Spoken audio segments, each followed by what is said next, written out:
Reverse mortgages. Anybody have experience with reverse mortgages in the room? There are specialists who sell reverse mortgages. They're highly regulated. There was a lot of abuse in that area. There are new rules that just came out this month that are effective as of October the 3rd.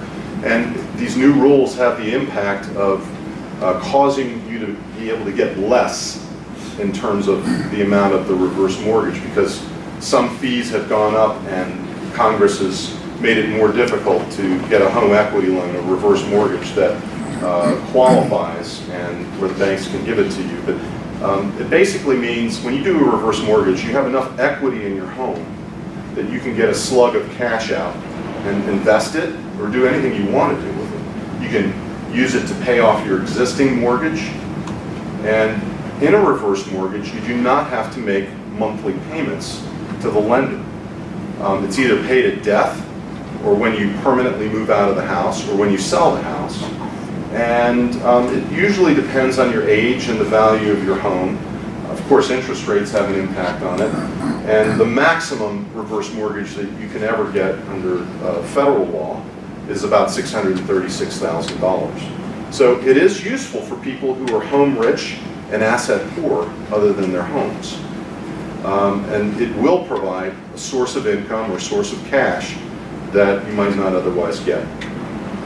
Any questions on reverse mortgages or experiences with them or any of these alternatives to protect from longevity risk? Any stories on longevity risk? We've all read about the heiress who, I can't remember, it was the L'Oreal heiress who was a multi-millionaire, and her son gained control over her estate and basically transferred all of the assets out of her control, and she was left penniless and on the street at the age of 103. So this happens. We have to take extra precaution to protect our parents from the siblings, the evil siblings, because greed does play a large role in creating risk in longevity. Inflation risk is another significant risk. We've talked about Social Security. It does keep pace with inflation, at least the CPI, but pensions don't, do they? Not all pensions do. In fact, pensions have risks associated with them that we'll get into in a second. But one thing that Social Security does not keep up with necessarily are the soaring medical costs and healthcare costs that we're all experiencing in society. What can we do to protect ourselves from this? Anyone? Any suggestions? Financial planners? You're all financial planners. To protect ourselves from the medical From the costs? risk of medical costs soaring. What can we do? Is there anything? We just have to deal with it?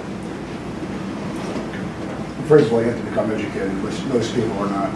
So you have to become educated. And what types of things would you need to know? Like, when can we start to participate in Medicare? All those things. And when should you take Social Security? It goes on and on and on. When should you take Social Security? Right. When should you start taking it? So Social Security, you have options. You can start at age 62. If you're a dual earning couple, there's a thought process that if you elect one of the lower earning dual of the two earning spouses starts at age 62, the other one defers it as long as possible to maximize the benefits in the event that one of you dies.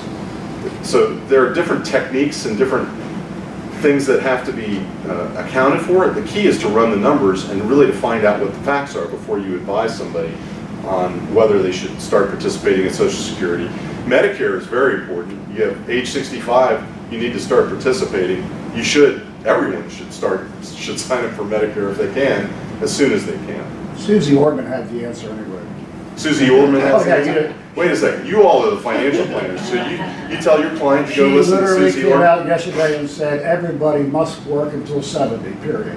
Well, what I'm finding is that more and more of our clients have to work longer, and that's what we're going to talk about in a few minutes. Obviously, there are different ways of hedging against inflation.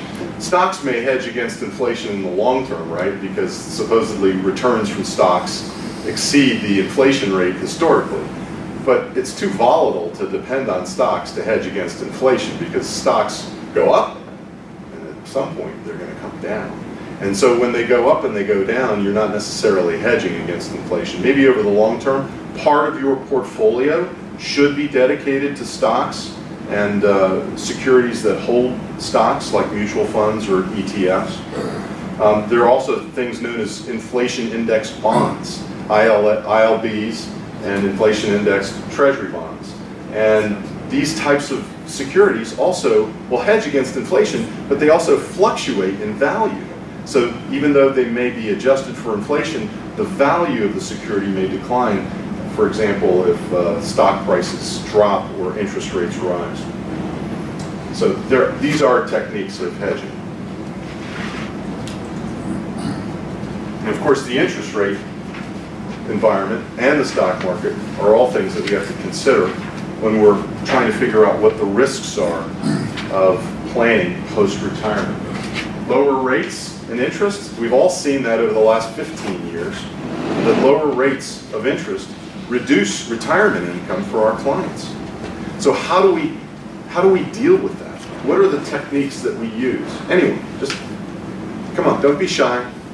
I'm not here to lecture you. Tell me, what are the techniques that we use to hedge against low interest rates so that we can get retirement income into our clients' hands? John, what do you do? How do you deal with this?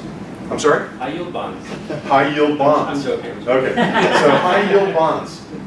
You know, that is a way of getting around that issue, but obviously there's risk associated with it, right? So again, I'm curious to find out the techniques that all of you are using to hedge against all of these risks that all of us are facing. Interest rates are going to rise. They're actually scheduled to rise in December. The Fed has announced that there will be an interest rate increase, but that's short-term rates, right? We don't know really where the long-term rates are going and what the yield curve is going to be over the next 10 years. But you're right. I mean, and you have to target what sectors are going to be subject most to rising interest rates.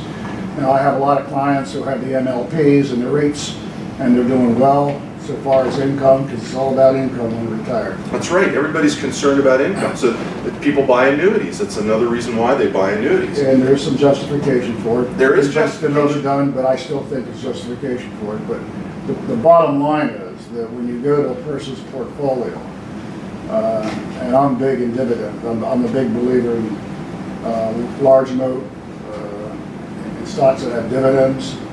Who have a good history of dividends, large cap companies that have a good history of dividends that pay out as consistent a dividend as you can see. What happens to the dividends though But in the the stock problem market? is, generally speaking, somebody only has a couple $1 million, and they want, you look at, well, you know, I need $120,000 a year. I said, well, good luck, because, you know. Is that what you all say to your clients? Good luck. Go to him. He can help you. If they need 8 or 9% return, I'm sorry. So, Yeah, 8 or 9% return is really high in this environment, isn't it? It's very difficult to achieve, and it entails a significant amount of risk. But dividend-paying stocks are one way of yielding additional income, particularly in low interest rate environments. But when the interest rates spike or the stock market drops, the dividends drop as well. The rate might not drop, but the actual dividend. but the yield is when they bought it, the yield stays. It depends upon the company, and that's why you get these aristocrats, dividend-paying stocks to some degree, 20, 30 years, always having an increase. You can't count on that. But you can count on the fact historically it may not drop that much with those kinds of stocks. Not that there's any guarantees. My mother's 88 years old, right? And I'm involved with her financial planning. We have a financial planner, we have a firm that helps us with the investments. And it's always a challenge to maintain the income level where she needs it or wants it. She's in an independent living facility. We're going to talk about those. They're expensive. The monthly costs of maintaining your lifestyle and staying in these facilities is constantly increasing. How do you maintain the income levels for these folks who don't have 10, 15, 20 million dollars?